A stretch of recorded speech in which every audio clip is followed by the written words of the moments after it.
Olá, pessoal. Estamos em mais um programa FENACON no Congresso. Convidado novamente aqui nosso diretor legislativo, Diogo Chamum. Bem-vindo, Diogo. Obrigado, Daniel. E vamos tentar trazer informações sobre esse assunto que tomou conta do Brasil nos últimos dias. Na verdade, nem dos últimos dias, né? Dos últimos meses, né? Vamos falar aqui um pouquinho sobre as eleições, né? Nós tivemos aí o primeiro turno, as eleições do nosso país aí para governadores, deputados, senadores e para presidente do Brasil. Vamos lá, Diogo. Vamos fazer aqui um bate-papo, né? Porque não vai dar para falar sobre todos os estados. Obviamente, todos assistiram aí em vários jornais, as repercussões que tivemos aí em cada estado, no país. E eu queria que você trouxesse uma visão de como é que você, do que é que você sentiu nessas eleições após esses resultados da primeira urna. Bom, Daniel, eu acho que a grande característica desta eleição, que já vinha se desenhando há algum tempo, o Brasil já vem carregando essa característica de polarização. Então, a gente sempre tem a alternativa A ou a alternativa B, com projetos muito diferentes, né, com visões de Estado, visão de gestão bem diferente. Então, nós tivemos isso desde lá de trás, quando o PT colocava assim, uma disputa muito intensa com o PSDB, seja com Aécio Neves, seja com o Alckmin, seja com o outro candidato lá, o José Serra, sempre teve uma disputa muito acirrada das duas partes. E isso se agravou demais agora, porque o presidente Bolsonaro, então é do Partido Liberal, é o partido mais da direita, né? Ele é mais radical à direita, então houve essa polarização ainda mais enraizada, ficou muito mais forte. Se percebeu isso na votação, se percebeu isso nos debates, e agora também a gente percebe na eleição do Legislativo, ali da Câmara dos Deputados e também do Senado, na qual os partidos que integraram essa disputa polarizada, né, o PT e seus partidos que acompanharam, e o PL, que é o partido do presidente, cresceram. E os partidos mais de centro, os partidos menores, acabaram diminuindo a sua participação. Então, isso é um fruto, é um reflexo dessa polarização, e também tem consequências maiores do que isso, né? Porque acaba o eleitor entrando numa questão de voto útil, acaba não exercendo a sua vontade de voto, e sim votando num lado para não aceitar admitir a entrada do outro. Então, essa característica que não é boa para ninguém. Essa característica realmente ela não traz um melhor resultado, mas é o que o Brasil vem carregando e que ficou muito, mas muito mesmo acentuado nessa eleição aí do dia 2 de outubro. Isso é até uma tristeza, né, Chamum, você trazer esse ponto bem realista no nosso país. Apesar do voto ser obrigatório, né, a pessoa termina não escolhendo ali da forma que irá melhorar o ambiente social e econômico para o país, né? Termina olhando algumas pontualidades de personalidades ou de não ter, né, empatia com o candidato por algo que ele falou ou fez em algum momento, e deixa de lado o principal objetivo, que é a representação para o país, que é a nossa representação como sociedade para governar nosso país. Então, é um ponto bem triste, né, o qual nós brasileiros temos que mudar muito a cultura de quem pensa assim, para poder todos em conjunto alcançar um objetivo comum, que é colocar o nosso país, esse lindo e maravilhoso país, esse país que não deixa a desejar em nada, em belezas naturais, em processo, em tecnologia, para outros países de primeiro mundo, né? Nós poderíamos avançar muito mais e estarmos aí com a qualidade de vida melhor para todos. E outras consequências que a gente teve também com essa característica de votação e eleição foi que nós, neste ano, tivemos a atuação muito forte da cláusula de barreira, na qual a maioria dos partidos, nós temos hoje 32 partidos inscritos aqui no Brasil, e a maioria deles não atingiu a cláusula de barreira, ou seja, não vai participar do racha do fundão eleitoral, também não terá tempo em TV para propagandas. Então, realmente, são partidos que já estão conversando, já estão buscando fusões ou incorporações para que eles consigam atingir essa condição mínima, né, que é de ter daí 2% dos votos, 2% dos votos válidos, sendo que tem que estar distribuído em 9 estados, não basta ter um grande centro, só uma votação expressiva, ou que tenha eleito pelo menos 11 deputados federais, também distribuídos em, no mínimo, 9 estados. Então, de 32 partidos, apenas 13 atingiram, e partidos importantes, tradicionais, ou que estão mais colocados na mídia, como o PROS, PTB, Solidariedade, o Partido Novo, esses partidos não atingiram a cláusula de barreira. E também partidos tradicionais, pelo lado mais caricata, como o PSTU, também não atingiu, entre outros tantos. Então, isso é mais uma consequência desta polarização.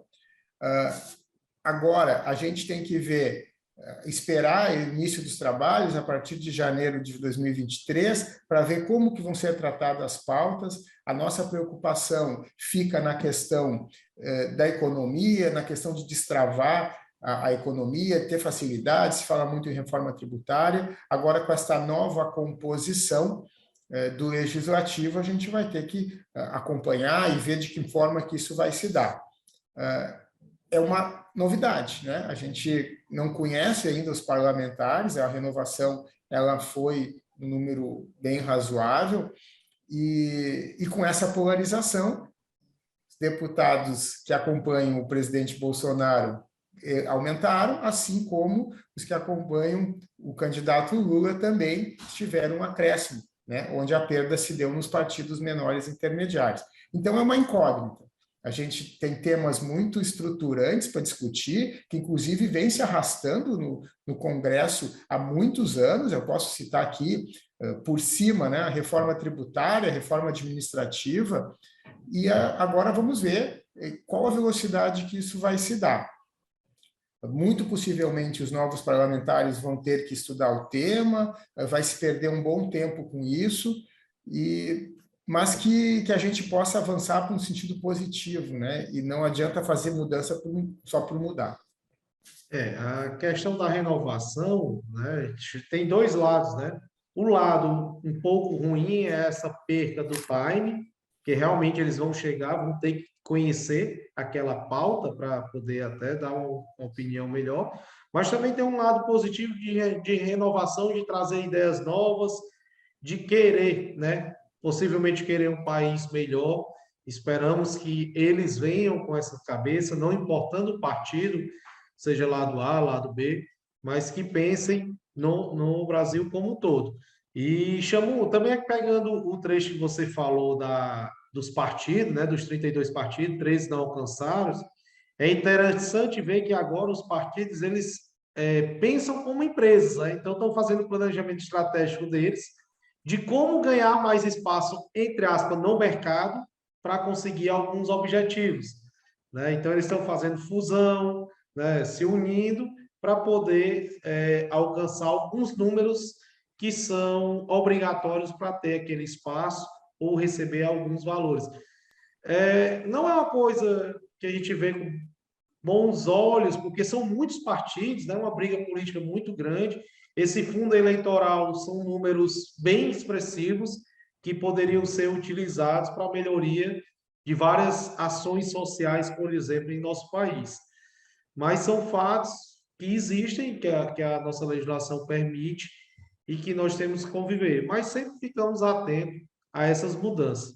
E aí eu lhe pergunto, Chamu, passamos aí por esses meses de muitos debates, de muitas brigas, acusações, vários estados já foram eleitos, né, seus deputados, seus senadores, seus governadores, mas temos uma boa parcela aí no segundo turno, né? O que é que a gente espera aí para esse segundo turno? Também pensando no nosso futuro presidente, né? Que está aí uma eleição que praticamente terminou, podemos dizer, empatada no primeiro turno. Primeiro que os estados, eles seguem uma linha de polarização, assim como no governo federal, é evidente que não com a mesma carga, com a mesma radicalização. Mas sim, sempre há essa divisão.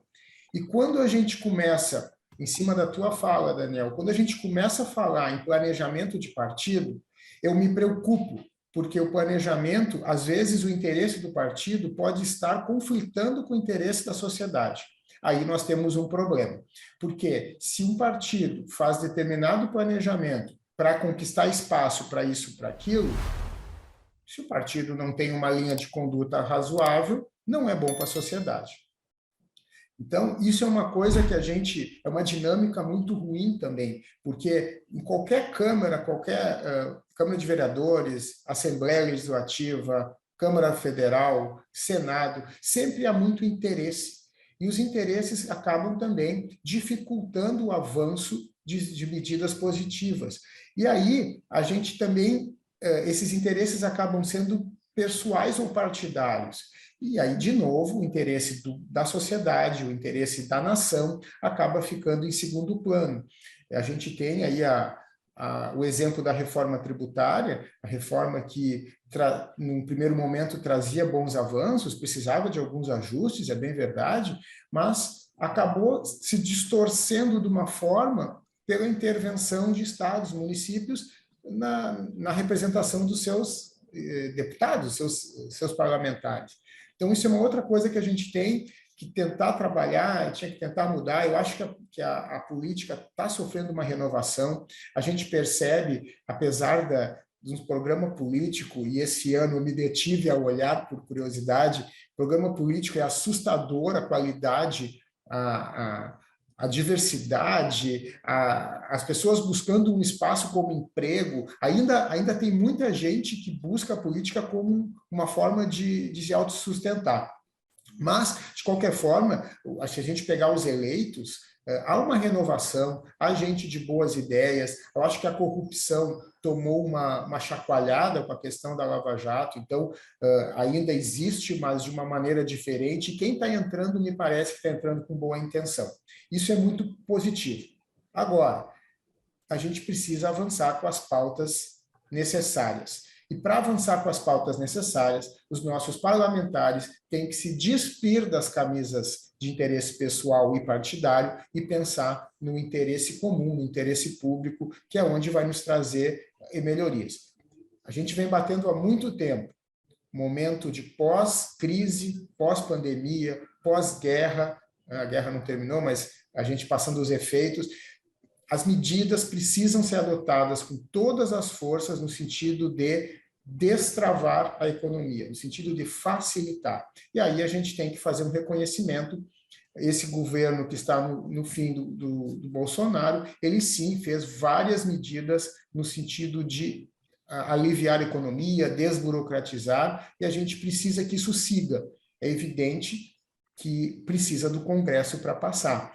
Como, por exemplo, tivemos uma candidata com uma boa oratória falando em imposto único, que é uma ideia fantástica, fantástica. Porém, é inviável, porque se uma reforma tributária cheia de composições não passa no Congresso, como que uma reforma de imposto único irá passar?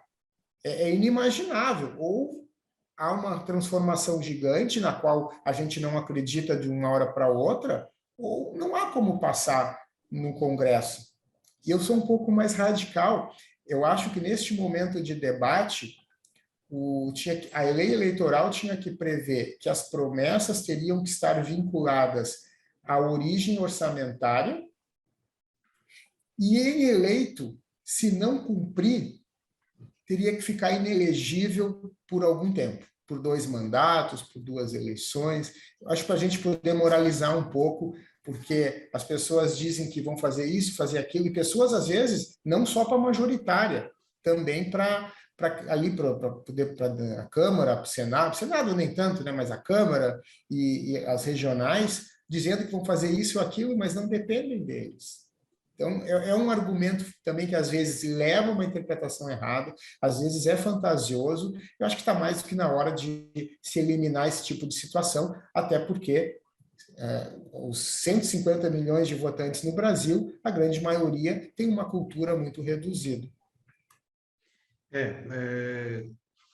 A gente tem que mudar como um todo o processo eleitoral nosso, né? Tanto da escolha do voto, como essas pautas que são sempre apresentadas aí pelos candidatos, seja de onde for, que sejam cumpridas à risca ali, que realmente busca a melhoria do nosso país, né? Então, Chamu, eu acho que esses são os aspectos gerais, né? Rapidamente falando, é apenas um debate aqui, uma conversa sobre as perspectivas, sobre o que a gente achou desse primeiro turno, do que esperar para o segundo turno e da visão geral que nós temos sobre isso e de como deveria ser, né? Então, deixo aqui a palavra aberta para você colocar suas últimas palavras aqui, para a gente finalizar essa conversa.